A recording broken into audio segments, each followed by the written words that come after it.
Kia ora. In today's news, an Auckland judge has told a West Auckland mother her own difficult upbringing is no excuse for torture or abuse. He sentenced the 31-year-old to 7.5 years in jail for the long-term abuse of her 9-year-old daughter. The woman's defence lawyer argued she'd been failed by agencies when she asked for help, but Judge Gibson said he didn't accept the woman was completely without assistance, nor was she entitled to a lower sentence because the child was difficult. The Occupy Auckland movement has made a last-ditch attempt to legally stay put in Aotea Square. The Auckland District Council has ruled they must move out within 48 hours. Protester Lynn says their protest has been worth the effort. We are making positive differences and real differences to things as well by working in community gardens and by helping out where we see a need to help out, collecting food for the city mission and things like that. The court says they must remove all their tents, marquees, sofas, kitchen and washing facilities relating to the protest, or the council can. But a spokesman for the Occupy movement says the movement will fight the decision.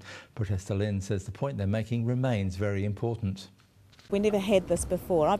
This is a huge opportunity. It's global, it's on the internet, and it has a physical presence in the heart of a city, in the heart of 2,600 cities, Too many chiefs and not enough Indians is one of the reasons behind the chaos of the opening night of the Rugby World Cup. The event was marred by transport problems, violent incidents and overcrowding, with 200,000 people cramming into central Auckland. A report out today says a single person should be in charge of managing mega events like opening night. There'll be no surprises in today's speech from the throne, but the Prime Minister says that's because the government has a clear plan for the next year. Our 50th Parliament was officially opened in a traditional ceremony today. The Governor-General read out the speech from the throne.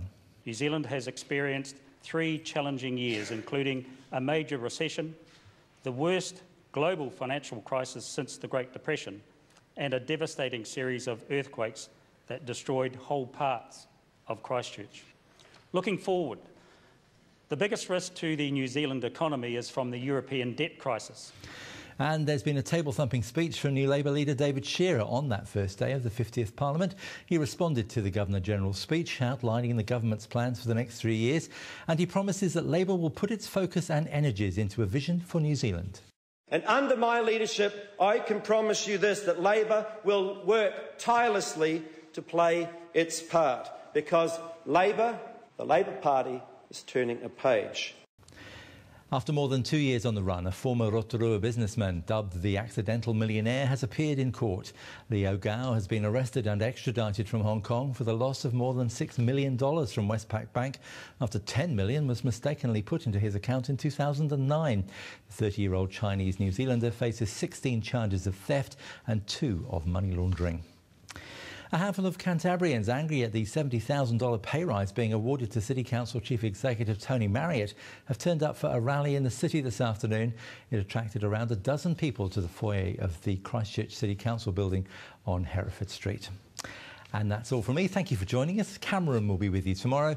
Until then, from all of us at the RBG News Centre, ka kite anō.